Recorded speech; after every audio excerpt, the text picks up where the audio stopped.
The Bible. It's 66 books of history, stories, letters, and poetry that fit together to form God's one big story. The epic adventure of how He created us and loves us so much that He made a way to rescue us. As we travel through the Bible, from Genesis to Revelation, we discover people who met God and found their lives changed forever. Now, for an amazing story, inspired by the book of Revelation, chapter 21, verses 3 to 5. John squinted against the blinding glare of the afternoon sun. Just a short distance away, frothy waves crashed against craggy rocks and foamed over white sands. This island of Patmos was isolated and rocky, but the view was stunning, surrounded by brilliant blue sea and sky. Most beautiful prison on earth. Though he wasn't chained up, John was in jail. The Roman emperor, who was unable to make John stop preaching about Jesus, had exiled him to this prison colony where many prisoners worked in the mines. There was no way off the island, so John was now very old, living out his final years on the island of Patmos with a handful of criminals. I can share the story of Jesus with them too. John settled into a shallow cave on shore to take shelter from the heat. He closed his eyes. I've seen so much. John had lived longer than any of the other of Jesus' disciples. He had watched the early church grow while the story of Jesus spread fast and bright as wildfire.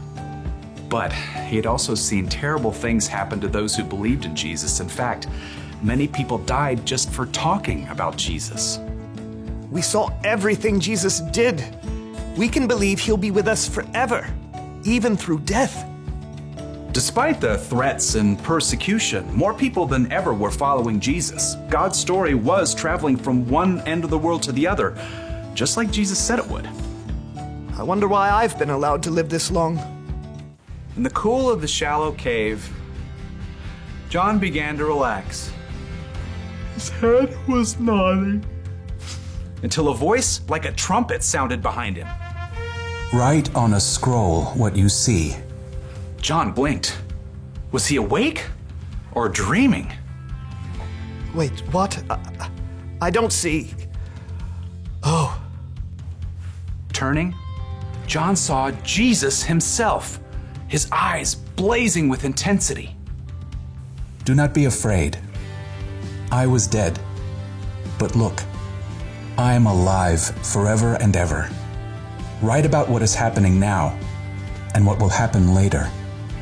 John's mind worked quickly, trying to grasp what was happening. It appeared that God was trying to show him a picture of things that would happen in the future, and he wanted John to write them down and show them to others so that they could believe too. Yes, Lord. Do you mind if I grab a scroll?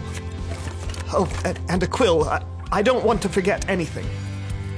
John watched, amazed, as God showed him many things that were coming. Some were wonderful. Some were terrible. Some were mysterious. After the vision ended, John began a letter to several of the new churches. I, John, am writing this. I am a friend who suffers like you. As members of Jesus' royal family, we can put up with anything that happens to us. John explained every strange and amazing thing he had seen. Some of it made him tremble. Others wouldn't make sense until the right time had come. But the last part of his vision... That's the very best part. I can't wait to write all about it. God had shown John how the whole story will turn out for everyone who believes in Jesus. Carefully, he recalled all the incredible things he'd seen. How am I going to do this? I mean, there's no way that words can capture it. But I have to try. It's just a picture. Until they get to see for themselves how real and breathtaking it will be. I saw a new heaven and a new earth. John remembered the words that Jesus had spoken while he was on earth, right before his death and return to life. There are many rooms in my Father's house. I am going there to prepare a place for you. If I go and do that, I will come back and I will take you to be with me. Then you will also be where I am. That's what I saw. It's the special place Jesus is making for each one of us. A place where we will never be apart from God. John recalled the next scene from his vision. He saw a great white throne. I heard a loud voice from the throne. It said, "Now God makes his home with people. He will wipe away every tear from their eyes. There will be no more death or sadness. There will be no more crying or pain." John paused as he stared in wonder at what he had just written down. All of these terrible things we've seen.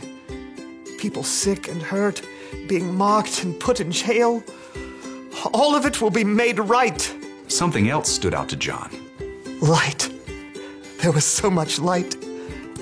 The city does not need the sun or moon to shine on it. God's glory is its light, and the Lamb, Jesus, is its lamp. Its gates will never be shut because there will be no night there. The place John had seen wasn't just filled with light. It was beautiful too. Then the angel showed me the river of the water of life. It was as clear as crystal. It flowed from the throne of God and of the Lamb. It flowed down the middle of the city's main street. On each side of the river stood the tree of life. Its fruit was ripe every month. The leaves of the tree bring healing to the nations. Once again, John lifted his pen from the page. It just seemed impossible to share the real glory of what he had seen with tiny black marks on a scroll.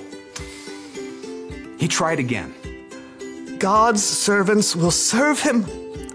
They will see his face. John felt himself grinning. He could say one thing for sure, no one would be bored. He and every other person who believes in God would finally be able to live out what they were created to do, fully and completely, with no sin or frustration or weariness to get in the way. May the grace of the Lord Jesus be with God's people. Amen. Now, John didn't know exactly when the things God had shown him would take place, and neither do we. But from what we've seen and heard, we know one thing for certain. In the end, God will make everything right for those who trust in him.